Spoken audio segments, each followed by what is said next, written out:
नमस्कार। आज हम एक ऐसे विषय की तह तक जाएंगे जो हमारे ग्रह के भविष्य को आकार दे रहा है, और वो है ग्लोबल वार्मिंग। इसे समझने का सबसे आसान तरीका ये है कि हमारी पृथ्वी गर्म हो रही है। और ये सिर्फ एक एहसास नहीं है, हमारे पास इसे साबित करने के लिए पक्के आंकड़े भी मौजूद हैं। तो ये सिर्फ गर्मियों के ज्यादा गर्म होने की बात नहीं है। नहीं, ये हमारे प्लैनेट के पूरे क्लाइमेट में एक बहुत बड़ा बदलाव है। और दिलचस्प बात यह है कि इस कॉन्सेप्ट की पहचान, सोचिए, 1824 में ही जोसेफ फूरियर ने कर ली थी।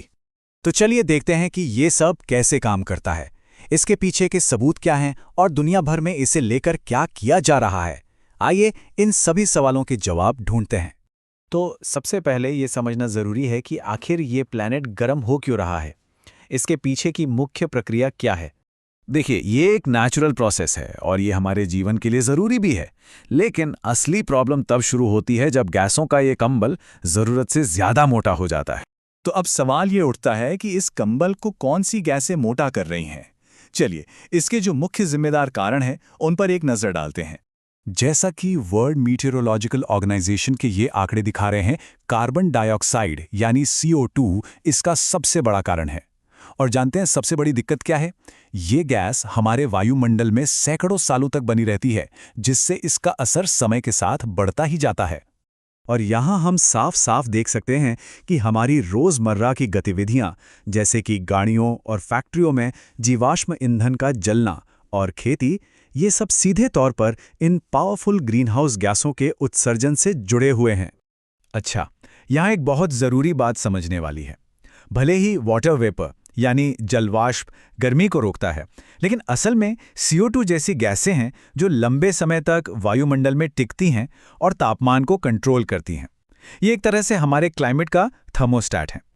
चलिए, अब उन ठोस आंकड़ों पर एक नज़र डालते हैं जो हमें बताते हैं कि हमारा वायुमंडल कितनी तेज़ी से और कितना ज़्यादा बदल गया है।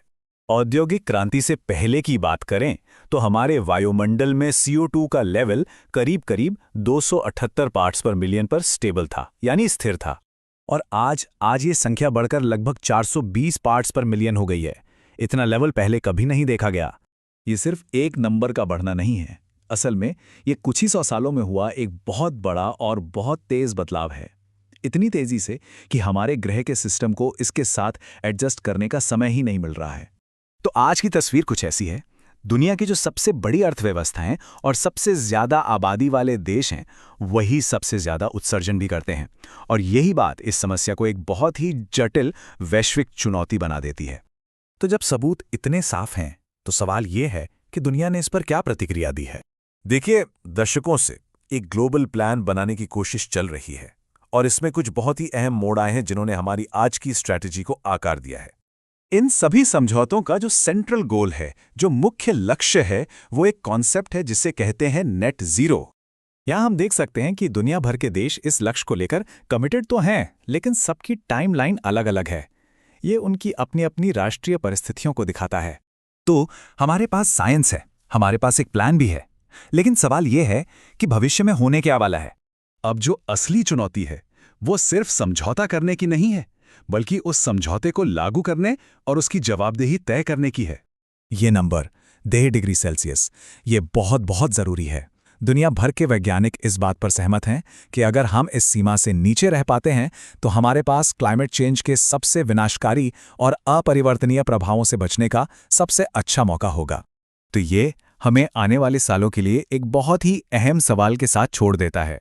रास्ता तो है, पर क्या हम मंजिल तक पहुंच पाएंगे?